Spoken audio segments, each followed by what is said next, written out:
अस्सलाम वालेकुम।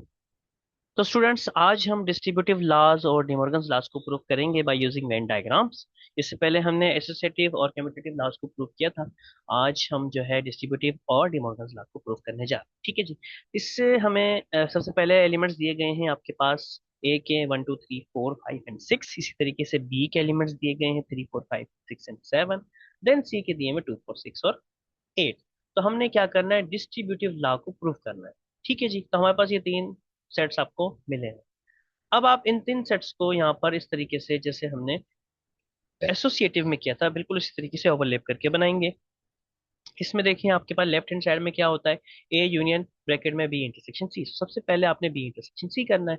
B intersection C आपने करना है तो जाहिर है इसको इस तरीके से एलिमेंट्स आप लिखेंगे, जो ए के ए में लिखेंगे, जो बी के लिखेंगे, जो सी के हैं उसमें सी के लिखेंगे, और जो इनमें कॉमन है उस हिसाब से वो सेंटर में है।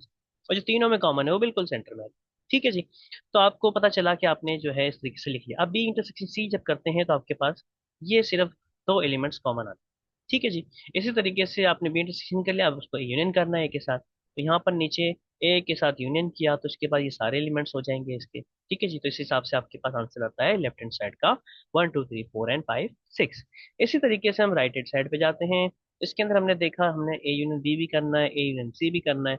तो सबसे पहले ए यूनियन बी किया तो ये दो शेडेड रीजन्स होंगे हमारे पास। उसके बाद हम ए यूनियन सी करते हैं तो ये दो शेडेड रीजन्स होंगे हमारे।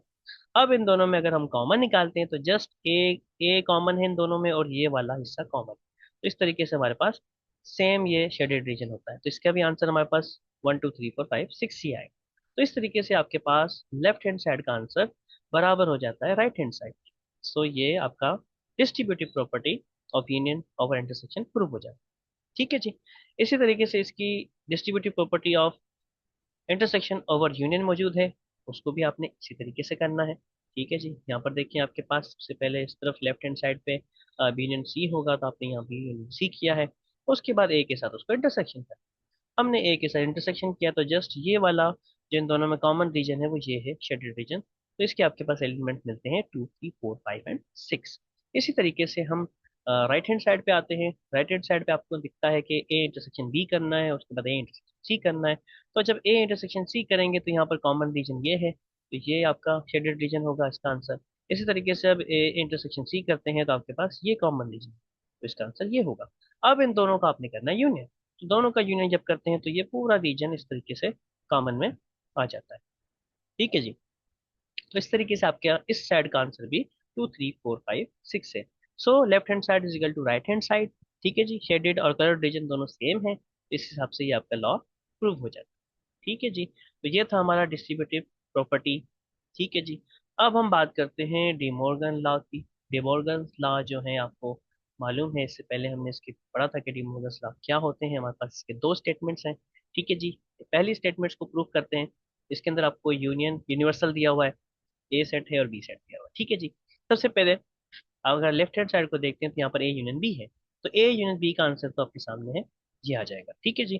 अब यूनिवर्सल के अंदर 1 से लेकर 10 तक एलिमेंट्स हैं, तो बाकी सारे के सारे एलिमेंट्स इसमें आ जाते हैं, सिवाय किसको छोड़ के, 7 को और, हाँ 7 को छोड़ के, और 7 और या 9 को छोड़ के तो एलिमेंट्स बाहर आएंगे, क्योंकि यूनिवर्सल में सिर्फ ए और बी में नहीं है। तो ए यूनियन बी का आंसर ये आ गया। अब ए यूनियन बी को कॉम्प्लीमेंट करना है, यानी कि यू में से माइनस कर देना, तो आपके पास बाकी सारा रीजन शेड हो जाएगा इन दोनों सेट्स को छोड़ के। तो इस हिसाब से आपके पास 7 और 9 इसका आंसर आ गया लेफ्ट हैंड साइड। सेम हम राइट हैंड साइड के लिए करेंगे। राइट हैंड साइड के ऊपर भी आपके पास यही है। सबसे पहले ए कॉम्प्लीमेंट करना है। ए कॉम्प्लीमेंट का मतलब ये है कि ए को माइनस कर देना, तो बाकी सारा रीजन आ जाएगा आपके पास। ठीक है जी। ऐसे ही जब बी कॉम्प्लीमेंट करेंगे तो बी को छोड़कर बाकी सारा रीजन शेडेड हो जाएगा। अब इन दोनों का क्या करना है आपने, इंटरसेक्शन। तो दोनों का इंटरसेक्शन जब करते हैं तो जस्ट सेंट्रल पार्ट को छोड़ के बाकी सारा रीजन शेडेड है, तो इसका मतलब इसका आंसर भी 7 और 9 आएगा। तो इस तरीके से आपके शेडेड और कलर्ड रीजन के एलिमेंट्स कॉमन है, तो इस हिसाब से आपकी प्रॉपर्टी ये प्रूव हो जाती है कि लेफ्ट हैंड साइड बराबर है राइट हैंड साइड। ठीक है जी। तो ये इसकी फर्स्ट स्टेटमेंट थी, हमने प्रूव कर दी। इसकी सेकंड स्टेटमेंट क्या कहती है कि A union B whole complement बराबर होता है A complement union B complement के। तो इस हिसाब से सबसे पहले यहाँ ए इंटरसेक्शन बी करेंगे। ए इंटरसेक्शन बी में ये सेंट्रल कॉमन पॉइंट है, कॉमन 2 4 6 है, तो ये कॉमन एलिमेंट्स आ जाएंगे। इसके बाद आपने इसको सिर्फ पूरे यू में से माइनस कर देना है, तो बाकी सारा रीजन आंसर होगा आपका। ठीक है जी, 2 4 6 को छोड़ के। तो इस हिसाब से आपके पास जो सेट मिलता है वो मिलता है 1 3 5 7 8 9 और 10। सेम हम करने जा रहे हैं राइट हैंड साइड के लिए।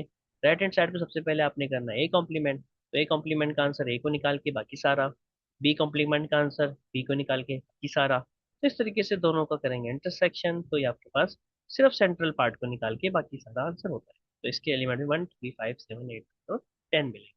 तो इस तरीके से आपके पास जो है ये लॉस प्रूव हो जाते हैं। ठीक है जी। तो आपने सारे लॉस को समझ लिया है बाय यूजिंग वेन डायग्राम। तो आपने 17.4 को जो है कोशिश करनी है कंप्लीट करने की। इंशाल्लाह हम नेक्स्ट वीडियो में इसको कंप्लीट स्टडी करेंगे, इसको कंप्लीट सॉल्व करेंगे। लेकिन जब तक आपने जो है 17 पॉइंट को सॉल्व करने की कोशिश करें, इसका question number 1, question number 2 3 and 4 आप आसानी से कर सकते हैं। ठीक है जी। तो स्टूडेंट्स आज के लिए इतना ही। Take care. अल्लाह हाफिज।